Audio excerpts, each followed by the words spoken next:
Welcome to Cineights, where you get to know the best movies and series. Today's video is about the best zombie movies of all time. I hope you enjoy this video. Be sure to watch until the end because I am sure you will like it. Please subscribe to the channel and like the video. Reanimator 1985. Fans of 80s films, camp, and dark humor should consider Reanimator as essential viewing. The horror comedy is a cult classic with uproarious moments throughout its wacky plot, which follows a medical student, Herbert West, who invents a serum that can potentially revive the dead. It actually works. He and his classmate Dan Kane get into big trouble. With outrageous scenarios and over-the-top violence, Reanimator was a true standout in the horror genre at the time. Based on H.P. Lovecraft's 1922 serial novelette, Herbert West, Reanimator, the film injects humor in unexpected places, which can still shock and delight audiences today. The Return of the Living Dead 1985, a groundbreaking comedy horror film. Director Dan O'Bannon's The Return of the Living Dead is an iconic masterpiece with an important place in the genre's history. It follows a bizarre combination of characters who accidentally unleash a horde of zombies onto a sleepy town. Known for introducing concepts like zombies eating brains and how they can be instantly killed by a gunshot to the head, the film's influence has endured since it first premiered. It was also remarkable for its unique punk rock soundtrack that dictated the humorous tone throughout the movie. Train to Busan 2016. Train to Busan is popular because it so clearly understands people.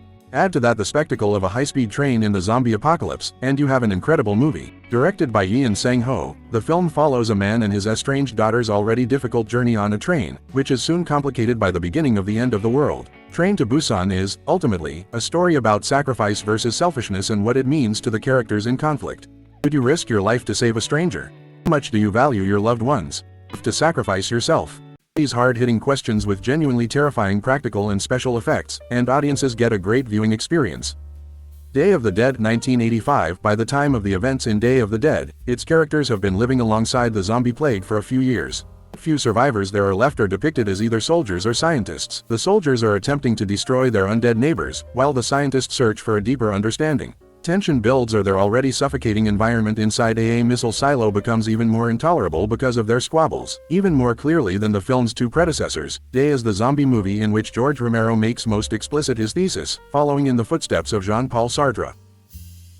Wreck 2007. In Wreck, a camera crew and reporter follow a team of firefighters to a distress call involving an aggressive elderly woman. When it becomes clear the woman is infected, the building, and everyone inside, are placed into quarantine. Confusion and anger soon lead to chaos, especially when they realize that the infection is quickly spreading from one person to another. The filmmakers behind Wreck could not have understood how prophetic their found footage depiction of societal breakdown was. Bleak, and often disturbing, this movie is an accurate picture of frightened people under lockdown.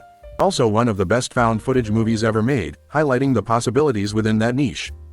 Dawn of the Dead 2004. Foreshadowing later DC cosmology, 2004's Dawn of the Dead is Zack Snyder's feature film directorial debut, and the script was written by James Gunn. Dawn of the Dead retains the suburban shopping mall setting, but increases the intensity, making for a more action-packed movie. It's focused on a small group of survivors who must learn to trust each other and use whatever is in the mall to fend off the undead horde outside their gates. This Dawn deals with redemption. When faced with the end of world, does atonement even matter?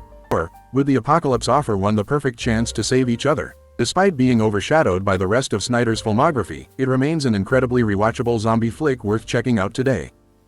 Brain Dead 1992. Brain Dead, aka Dead Alive, is the promise of filmmaking greatness that Peter Jackson would fulfill in his Lord of the Rings trilogy. It is the work of a young director having an absolute blast soaking his cast and crew in homemade blood and guts. That fun is palpable, if horridly slimy and perverse. At its core, this is a story about family dynamics. The character types that recur throughout fiction and real life.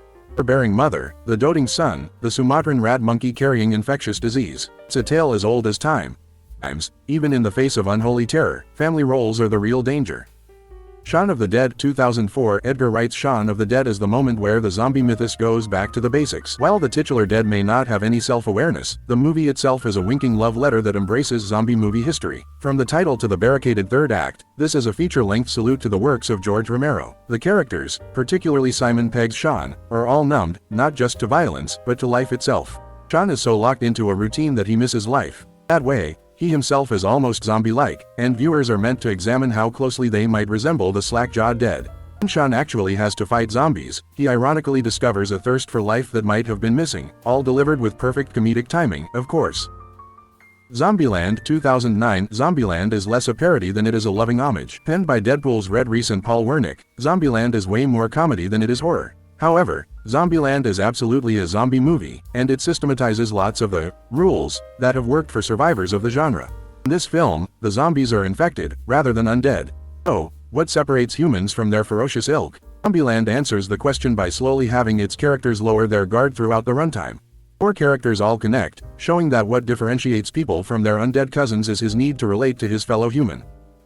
28 days later, 2002, Boyle reflected a world that's fearful of its own future. He intentionally mirrors images of historical ethnic conflict and genocide. Film stands in bleak contrast with Edgar Wright's more lighthearted depiction of England. Gone are all the tokens of unglobalized Britannia. Instead, this is an England upended by the encroaching other. In 2002, Danny Boyle released 28 Days Later, reflecting back to fans the unique fears of this new century. When the deadly rage virus is spread all across Great Britain, the Isle is quarantined and survivors are left to fend for themselves after the collapse of the government.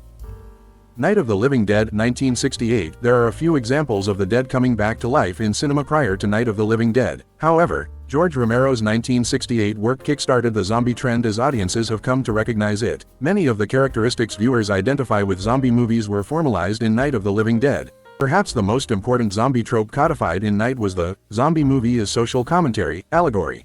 Here, the civil unrest of the 60s is literalized in gruesome detail.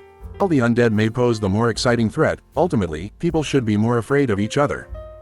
Shaun of the Dead, 2004. Edgar Wright's Shaun of the Dead is the moment where the zombie mythos goes back to the basics. While the titular dead may not have any self-awareness, the movie itself is a winking love letter that embraces zombie movie history. From the title to the barricaded third act, this is a feature-length salute to the works of George Romero. The characters, particularly Simon Pegg's Shaun, are all numbed, not just to violence, but to life itself. Shaun is so locked into a routine that he misses life. In that way, he himself is almost zombie-like, and viewers are meant to examine how closely they might resemble the slack-jawed dead. When Shaun actually has to fight zombies, he ironically discovers a thirst for life that might have been missing, all delivered with perfect comedic timing, of course.